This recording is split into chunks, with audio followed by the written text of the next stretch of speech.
Ladies and gentlemen, welcome to Heavyweights of the Faith, brief biographies of great believers who changed the world.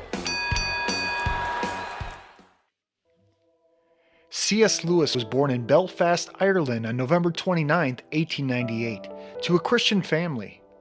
At age 4, his family dog Jaxie was killed by a car, and afterwards, C.S. Lewis declared his name was Jaxie and refused to answer to anything else. Thus, C.S. Lewis was known as Jack to his family and friends for the rest of his life. At 10 years old, his mother died of cancer, and he was sent to boarding school. By age 15, he declared himself an atheist as a result of the pain and grief he experienced after his mother's death. In 1916, Lewis was accepted into Oxford University, but was soon shipped off to World War I at age 19. The horrors of trench warfare he witnessed in Somme, France, only served to confirm his atheism. During training, he and a fellow cadet, Paddy Moore, promised to care for each other's family if either one died in war. C.S. Lewis was injured in April of 1918, 5 months after arriving in France. However, Paddy Moore was killed in action in 1918, and Lewis kept his promise. Paddy's mother, Jane Moore, was like a second mother to him, especially as he recovered from his injury. Lewis was then demobilized in December of 1918 and returned to school at Oxford while continuing to live and care for Paddy's mother and sister. Lewis later went to work as a faculty member first at Oxford University from 1925 to 1954, and then at Cambridge University from 1954 to 1963. In 1926 at Oxford, Lewis met J.R.R. Tolkien, and the two became friends. Tolkien's influence, as well as the book The Everlasting Man by G.K. Chesterton and the works of George MacDonald, inspired Lewis's return to theism in 1929. Finally, in 1931, because of Tolkien's mutual friend Hugo Dyson, Lewis returned to Christianity. He described himself at that time of his conversion as the most dejected and reluctant convert in England. Lewis is sometimes referred to as the apostle to the skeptics, due to his own history as a skeptic. During World War II, his radio broadcasts on the subject of Christianity brought C.S. Lewis wide acclaim. During this time, he also housed children evacuees in his home, which inspired him to write The Chronicles of Narnia.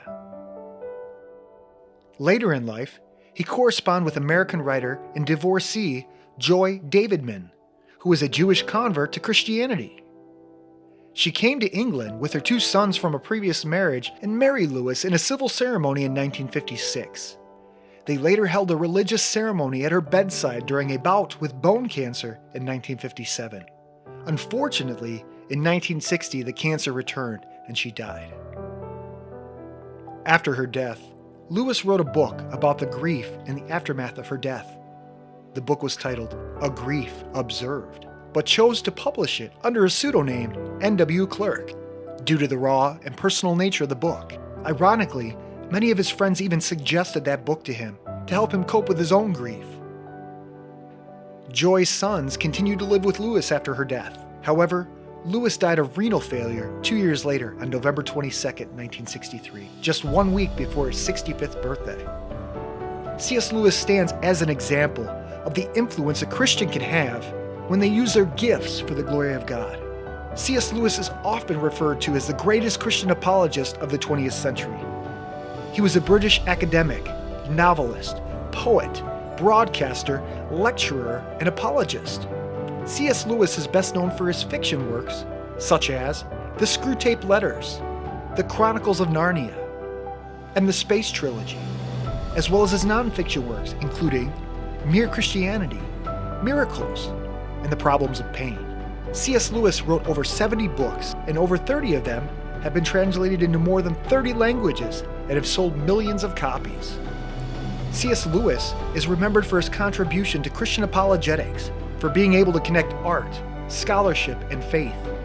His writing explains Christianity by connecting it to everyday experience that all readers can relate to and understand.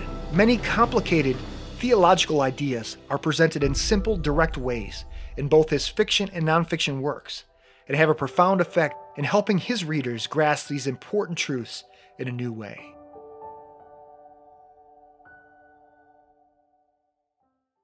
Thank you to Compelling Truth for the use of their written biographies. Please visit compellingtruth.org for more information.